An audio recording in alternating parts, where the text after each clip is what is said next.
Kingdom of Israel जो था वो तभी ऑटोमन एम्पायर के नाम से चलता था। टेम्पल माउंट उसको ना ये लोग तोड़ देते हैं, बट रोमन एम्पायर वहां पे शासन कर रहे थे द किंगडम ऑफ इजराइल में। उनका जो किंग था वो था गैलेरियस एंड उनका ना ईयर 306 एडी में मौत हो जाता है। इजिप्ट का वो सारा पार्ट अपने अंदर मिला देता है कौन? इजराइल। इसमें यूएन फिर से जो है इंटरफेयर करता है। 20 मिनट में 5000 से भी ज्यादा जो है मिसाइल दागे गए हमास की ओर से। 1869 को इजिप्ट एंड फ्रांस मिल के पैसे लगा के मेडिटेरियन सी एंड रेड सी को जोड़ने के लिए जो एक रास्ता बना देते हैं, ठीक है।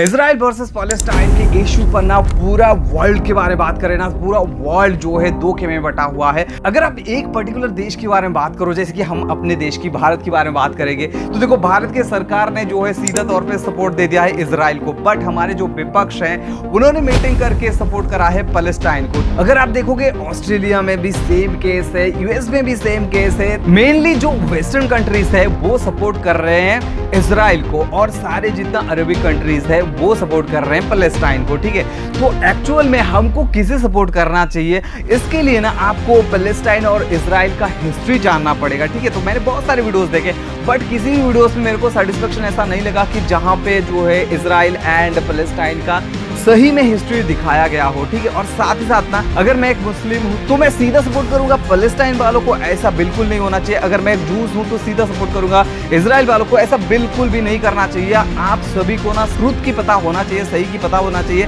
तभी जाके आप किसी को सपोर्ट करो, नहीं तो ऐसे ही अंधाधुंध किसी को भी सपोर्ट मत करो। एंड आज के डेट में ऐसा मुझे नहीं लगता कि आप खुद से रिसर्च नहीं कर सकते। जो भी मैं इस वाले वीडियो में बताऊंगा ना, उससे आप बिल्कुल क्लियर हो जाओगे कि एक्चुअल में हमें किसे सपोर्ट करना चाहिए, इजराइल का हिस्ट्री क्या है और पैलेस्टाइन का हिस्ट्री क्या है। और उसके बाद भी आपको बिलीव नहीं करना है मेरे बात पे, आपको सीधा खुद का जो है रिसर्च करना पड़ेगा, मतलब खुद से आपको रिसर्च करना है। जो मैं बता रहा हूँ वो सही है गलत है, उसके बाद ही आप जाके मतलब किसी भी तबके को सपोर्ट करना, ठीक है। तो चलो इस वाले वीडियो में बेसिकली मैं आपको डिटेल में एक जानकारी दूंगा कि कहां से इजराइल बना, कहां से पैलेस्टाइन बना, एंड इजराइल पैलेस्टाइन का जो वॉर का हिस्ट्री है, मतलब युद्ध करने का जो हिस्ट्री है, क्योंकि बेसिकली ये ना टाइम टू टाइम इनके बीच में हर वक्त वार लगा रहता है। तो ये क्यों है, तो आपको ना एक कंप्लीट नॉलेज मिलने वाला है। तो इसके लिए अभी दिल थाम के बैठो एंड एक भी पार्ट स्किप मत करना, नहीं तो आपको समझ नहीं आएगा।